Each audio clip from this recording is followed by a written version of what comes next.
Assalamualaikum warahmatullahi wabarakatuh. Kembali lagi pada video saya kali ini. Sebelumnya perkenalkan, nama saya Dava Amal Sakif dengan NIM 4004032550072. Nah, pada video kali ini kita akan belajar dan bersharing bersama tentang dari materi C++ sendiri seperti video sebelumnya. Nah, di video sebelumnya itu kita membahas tentang sebuah materi C++ sendiri dari dasarnya, fundamental dari tingkat 1 dan 2, dan kali ini tuh kita belajar tentang tingkat 3 sampai 4. Nah, dengan fundamental sendiri kita belajar dengan banyaknya yang akan kita gunakan dalam C++ sendiri. Nah, seperti yang kita ketahui dalam video kali ini kita akan belajar tentang fundamental C++ tingkat 3 sampai 4 seperti itu. Selanjutnya kita akan masuk langsung ke materinya. Nah, yang pertama ini ada isi dari materinya. Isi materi ini ada yang pertama itu ada if else dan logika boolean. Nah, selanjutnya itu ada for while dan do while. Yang ketiga itu ada literasi array dengan loop. Nah, yang keempat selanjutnya itu ada program rata-rata nilai dan tabel perkalian. Yang lima itu parameter copy dan reference. Selanjutnya itu ada prototype fungsi, kode file HPP dan CPP, dan selanjutnya itu ada compile run dan program via terminal. Nah, seperti itu materi-materi yang akan kita belajar bersama dalam ini untuk selanjutnya. Nah, di sini saya akan menjelaskan dengan materi yang pertama itu ada if else. Apa sih itu if else sendiri? If else sendiri itu ada sebuah seperti struktur percabangan dalam pemrograman yang digunakan untuk menentukan alur keputusan berdasarkan suatu kondisi. Nah, sehingga di saat program dijalankan itu bagian if akan mengecek apakah kondisi bernilai true. Jika benar, maka perintah dalam blok tersebut dijalankan.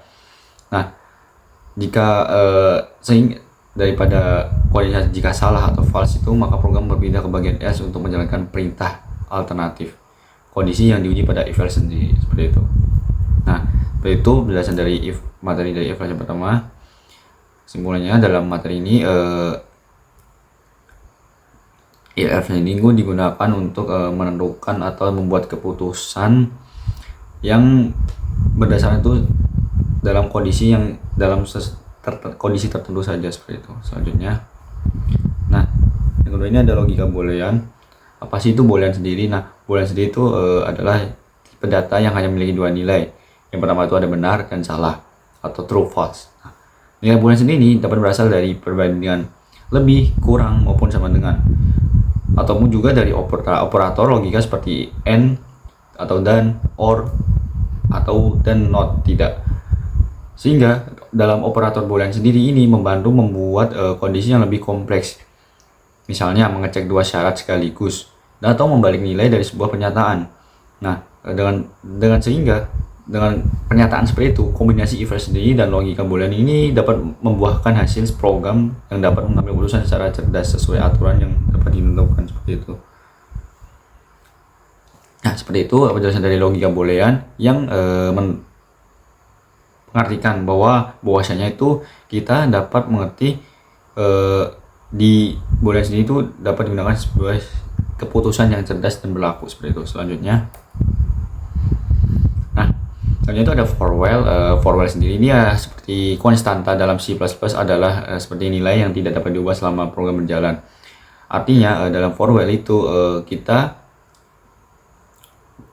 di dalam program itu setelah menentukan nilai dari awal itu tidak bisa diubah setelah program dijalankan. Berbeda dengan variabel yang biasanya nilainya dapat bisa diperbarui. Dalam konstanta juga itu tetap sama dari awal hingga akhir eksekusi program. Sehingga konstanta digunakan juga untuk nilai yang bersifat tetap seperti angka pi ataupun bebas batas tertentu, seperti itu. Nah, seperti itu penjelasan dari for while sendiri. Selanjutnya itu ada do while. Apa sih do while sendiri? Yang mirip dengan for while sebelumnya. Nah, salah satu jenis ini seperti perulangan loop dalam C++ yang selalu menjalankan kode minimal satu kali.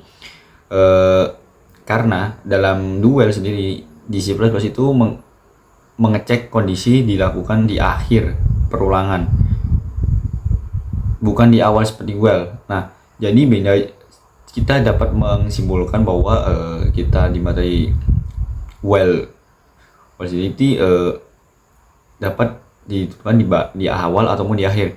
ataupun juga for. Ini berarti meskipun kondisi awal bernilai false, blok kode ini dalam DO tetap dieksekusi sekali sebelum dicek kembali, seperti itu. Nah selanjutnya ini ada literasi array dan loop. Nah kita pernah membaca juga bahwasanya itu literasi array loop itu seperti proses membaca, menampilkan, atau memproses setiap elemen di dalam array menggunakan struktur perulangan. Nah karena array berisi banyak data yang disimpan berurutan di dalam indeks, loop seperti for, while, atau do while itu sangat cocok untuk mengakses elemen tersebut satu persatu. Dengan loop sendiri kita dapat melakukan operasi berulang kali seperti menjawabkan isi array, mencari nilai tertentu, atau menampilkan semua elemen tanpa harus menggunakan kode ulang secara manual, seperti itu. Nah penggunaan loop ini dapat membuat pengolahan array menjadi lebih efisien, terstruktur, dan mudah dikelola, sehingga terutama saat jumlah elemen array banyak atau diketahui secara pasti, seperti itu. Nah bukannya kita bisa dipahami dalam juga bahwa kita gak jadi literasi array loop ini, kita dapat mengerti maupun cara pengoperasian itu seperti apa, gitu. Selanjutnya rata-ratanya ini ada rata-rata nilai sendiri ini tuh digunakan untuk menghitung nilai rata-rata dari beberapa data yang dimasukkan oleh pengguna. Nah sehingga program yang biasanya dimulai dengan meminta jumlah nilai yang akan dihitung itu akan dijelaskan, lalu pengguna masukkan nilai satu persatu. Nah di setiap nilai yang disimpan itu, baik seperti variabel, array maupun vektor, itu kemudian akan diprogramkan kembali menjumlahkan semua nilai tersebut, sehingga setelah proses penjumlahan selesai, hasil total dibagi dengan jumlah data sehingga menghasilkan nilai rata-rata, gitu. Nah program dari rata-rata nilai ini seperti melatih konsep dasar perulangan, input pengguna, penyimpanan data menggunakan array atau vektor, maupun operasi matematika sederhana.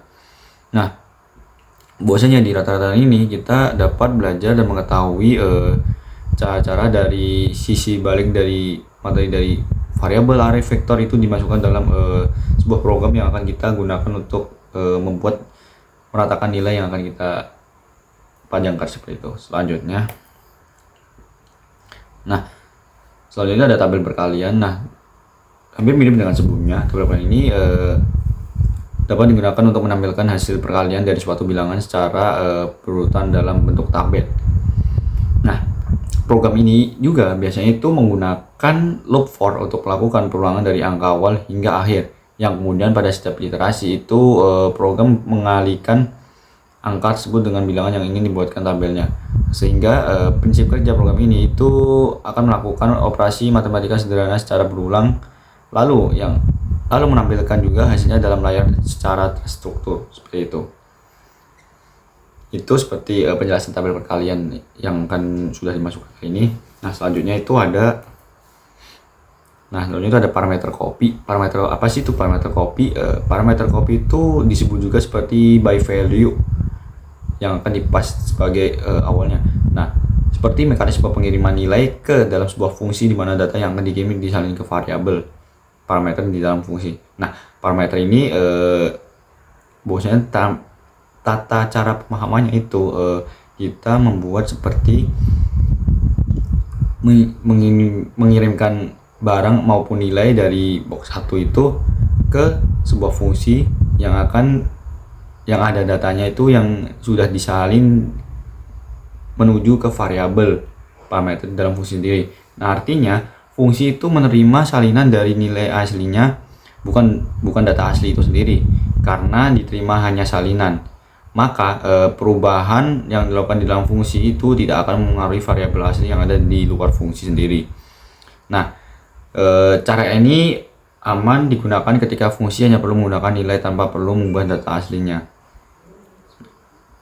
Nah kita bisa pahami juga dari materi ini itu kita dapat mengetahui dan belajar itu dari fungsinya dari parameter sendiri itu masukannya seperti apa, seperti itu. Nah selanjutnya itu ada parameter reference, hampir mirip dengan parameter tadi, bedanya di pass preference ini untuk seperti Ibaratnya itu seperti mengirimkan alamat ke variabel asli ke fungsi. Nah, sehingga perubahan yang dilakukan di dalam fungsi itu langsung mempengaruhi data asli tersebut. Nah, dengan teknik begitu, kita dapat mengetahui akan fungsinya yang sangat berguna ketika program membutuhkan fungsi yang benar-benar memodifikasikan nilai variabel di luar fungsi sendiri. Contohnya seperti proses update data ataupun pertukaran nilai atau swapping. Nah, seperti itu penjelasan parameter phrase yang kita gunakan dengan teknik ya. Nah, ini ada prototipe fungsi. Apa sih itu prototipe fungsi ini? Nah, prototipe fungsi ini ada seperti deklarasi awal yang memberitahu compiler tentang nama fungsinya. Nah, seperti contohnya typeran dan parameter yang akan digunakan sebelum fungsi sendiri untuk dipanggil. Nah, prototipe ini biasanya itu diletakkan di bagian atas program agar fungsi yang dipanggil itu dari mana saja dapat mengimplementasikan berada di bawah yang inmainnya. Nah, dengan adanya prototipe sendiri itu compiler dapat memastikan bahwasannya pemanggilan fungsi itu cocok dengan daftar parameter dan return yang benar agar memastikan bahwa data-data tersebut itu benar tidak salah. Nah, sehingga konsep ini penting untuk menjaga struktur program agar tetap rapi dan terorganisasi, terutama untuk hal-hal seperti program besar yang memiliki banyak fungsi-fungsi yang akan kita digunakan. Di dalam tersebut, prototipe fungsi ini sangat berguna untuk seperti program besar yang akan kita gunakan seperti itu. Selanjutnya itu ada HPP. Nah, apa sih itu HPP dalam C++ sendiri? HPP dalam C++ sendiri itu seperti header heap EPP C++ itu seperti digunakan untuk menyimpan deklarasi seperti prototipe fungsi, class, constant ataupun definisi type. Nah, HPP ini hampir mirip dengan CPP, cuma berbedanya itu di bagian untuk fungsinya sendiri aja. Karena di HPP ini kita digunakan untuk beberapa menyimpan seperti data fungsi, class, atau constant, definisi type seperti itu. Selanjutnya itu ada CPP yang nah ini yang berbeda dengan HPP tadi. CPP ini bedanya itu digunakan untuk mengimplementasikan dari fungsi dan logika program yang sebenarnya. Nah, pemisahan ini juga membuat proyek besar lebih mudah di organisasi karena antar bagian tidak bercampur menjadi satu file besar yang sulit dibaca. Nah, header ini biasanya hanya berisi deklarasi bukan kode eksekusi dan di-include ke dalam file. Itu dari bagian dari CPP yang akan kita masukkan karena CPP itu memiliki antar bagian yang tidak bercampur dalam satu file sendiri. Jadi di CPP itu kita memiliki file bagian sendiri yang tidak tercampur dalam file-file besar lainnya maupun yang tidak digunakan seperti itu. Selanjutnya itu ada compile via terminal.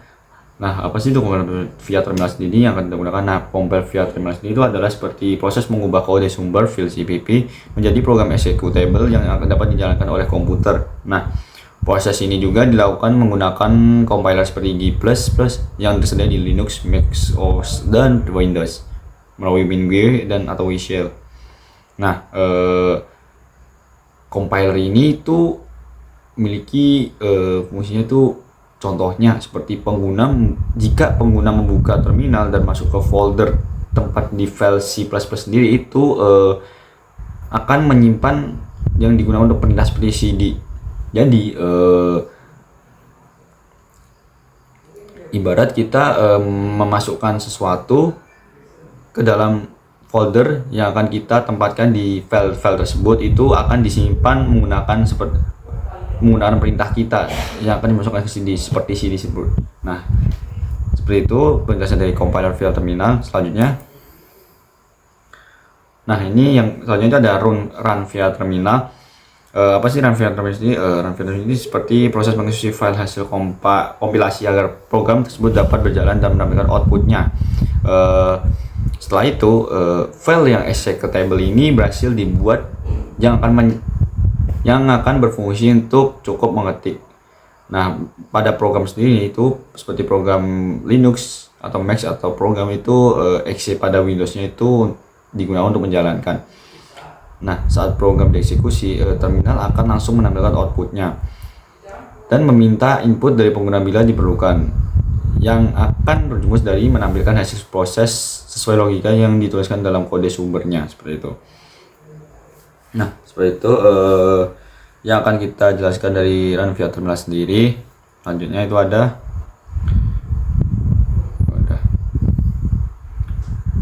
Nah, seperti itu penjelasan dari dan dari. Nah, selanjutnya kita akan belajar atau memahami dari kode-kode dari materi-materi di sini seperti apa sih contoh kodenya, cara penjelasannya, cara penjalanannya itu seperti apa. Nah, kita akan masuk langsung ke contoh kodenya sendiri.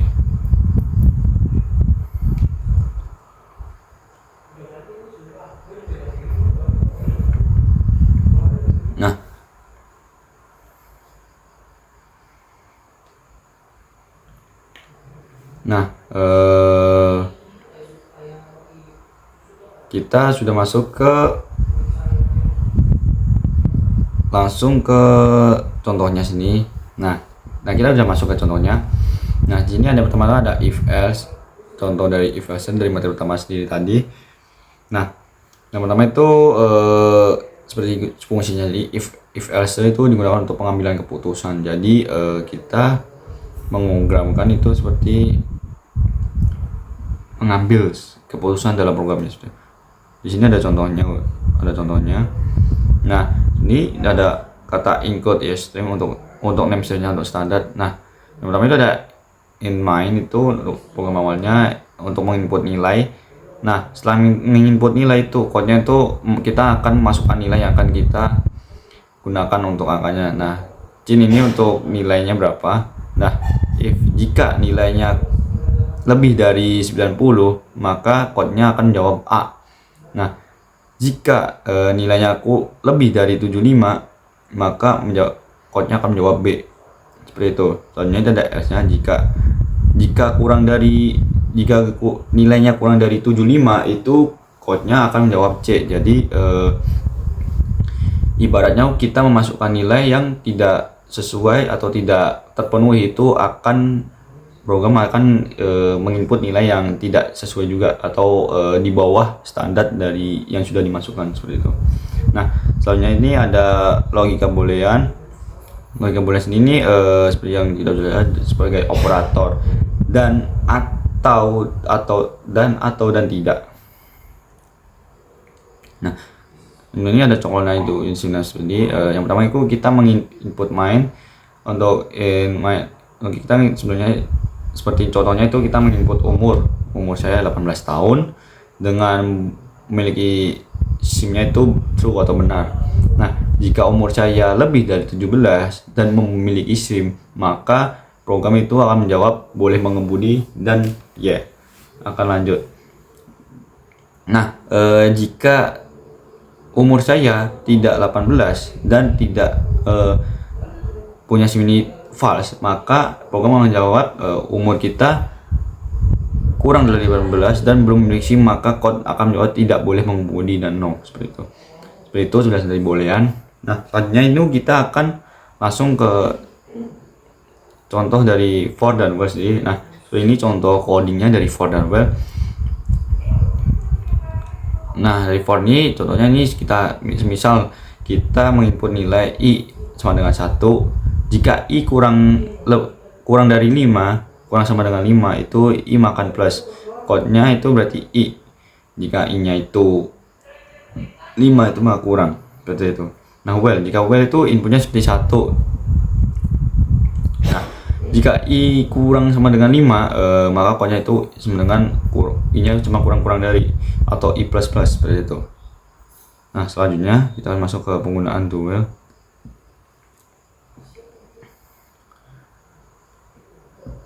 Nah, sebenarnya ada penggunaan do while sendiri itu seperti in x1 do. Kodenya itu x kurang dari sama dengan x plus, atau while-nya itu x kurang sama dengan 5, seperti itu. Karena kita menginput nilai 1 itu sama dengan kurang dari 5. Selanjutnya itu ada literasi array dengan loop. Seperti contohnya tadi, kita seperti awalnya itu seperti menginput in main itu kita menginput angka 5 angka, contohnya seperti 10, 20, 30, 40 dan 50. Nah, Setelah itu kita melakukan program dengan input program sama dengan 0. Jika i kurang 5, maka program akan menjawab program benar atau i plus. Kodenya pokoknya itu kata kodenya itu di angkanya. Jika kita menginput nilai 5 nilai, itu program akan jawab true. Jika kita menginput di bawah 5, itu di program akan tidak memberikan nilai seperti itu. Nah, selanjutnya itu ada program rata-rata nilai. Nah, program rata-rata ini itu seperti kita ngetik Ocean standar. Nah, jika inline ini kita akan menginput jumlah nilainya itu berapa nilai sebenarnya kita gunakan. Nah, jika total 0 for dan kemudian in i kurang sama dengan n i plus, maka kodenya itu kurang i sama dengan o untuk bagi i, dan totalnya itu sama dengan x.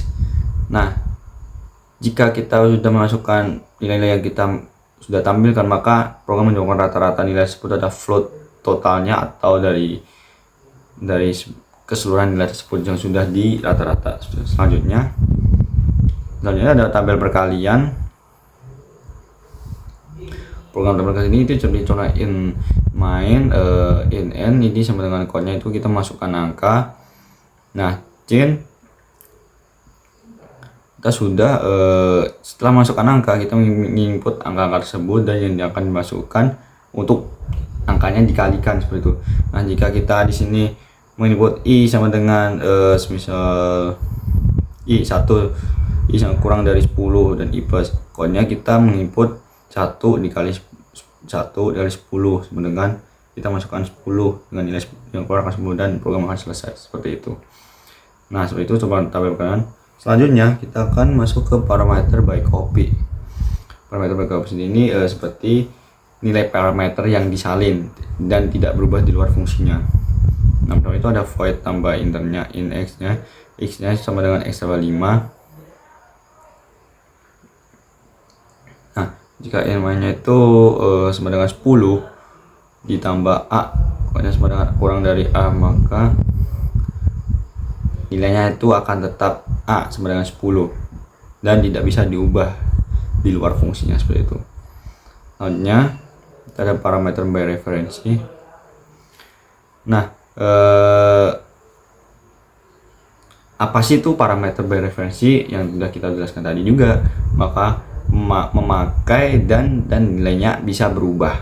Nah, di parameter by referensi ini kita void tambahnya itu in dan x, in tambahnya itu untuk menambahkan x. Misal nih x sama dengan 5, x tambah 5 itu akan menginput nilai innya itu sama dengan 10 tambah a sama dengan kodenya itu a berubah jadi 15. Nah, bagaimana bisa begitu? Kita memerlukan nilainya itu x sama dengan x tambah 5, otomatis x nya itu 5 karena x sama dengan x.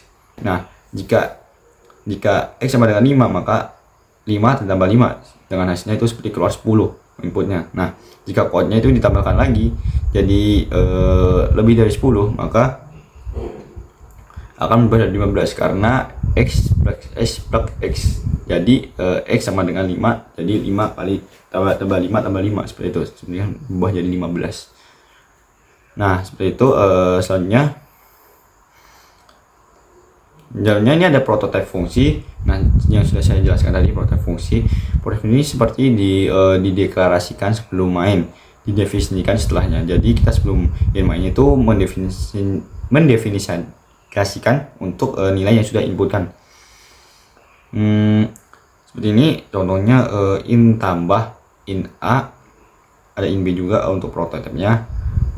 In main kita menginput code, code berarti tambah dengan nilai yang ada itu seperti contohnya seperti 3 dan 4. Nah, in tambah ini untuk nilai a dan b itu ditambahkan untuk definisinya, berarti untuk menginputnya itu tunduk nilai a tambah b berarti 3 tambah 4. Nanti kita akan selanjutnya itu program akan mengetik lagi sama dengan hasil dari 3 tambah 4 sendiri seperti itu. Nah, Selanjutnya itu kita akan masuk ke memisahkan kode HPP dan CPP. Nah, ini seperti ini contoh kodenya. Jika HPP itu kita MATLAB itu menginput untuk tambahnya itu ada menginput nilai A dan B.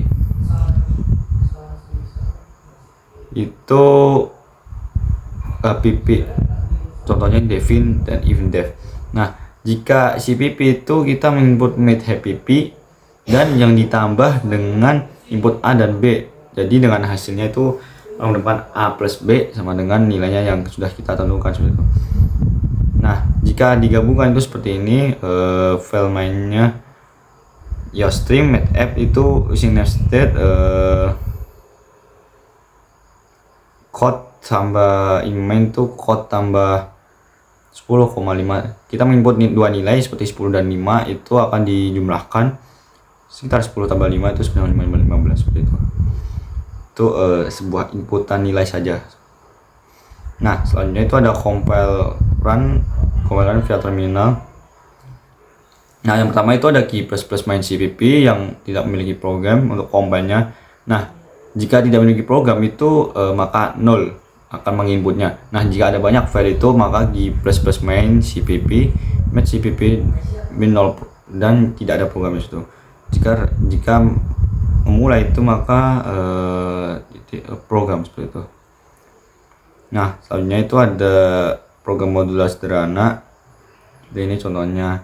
Nah, di program modular sederhana ini kita memiliki beberapa fungsi seperti include seperti void nunu untuk tambah.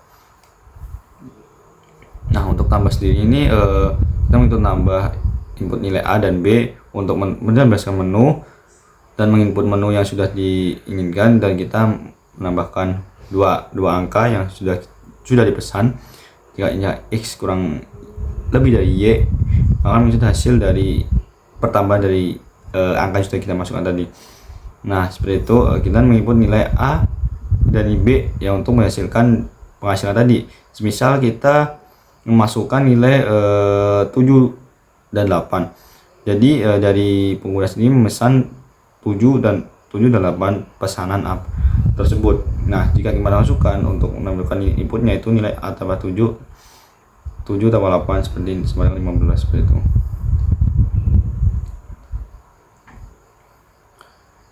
Nah, seperti itu penjelasan dari materi pada pertemuan kali ini. Selanjutnya,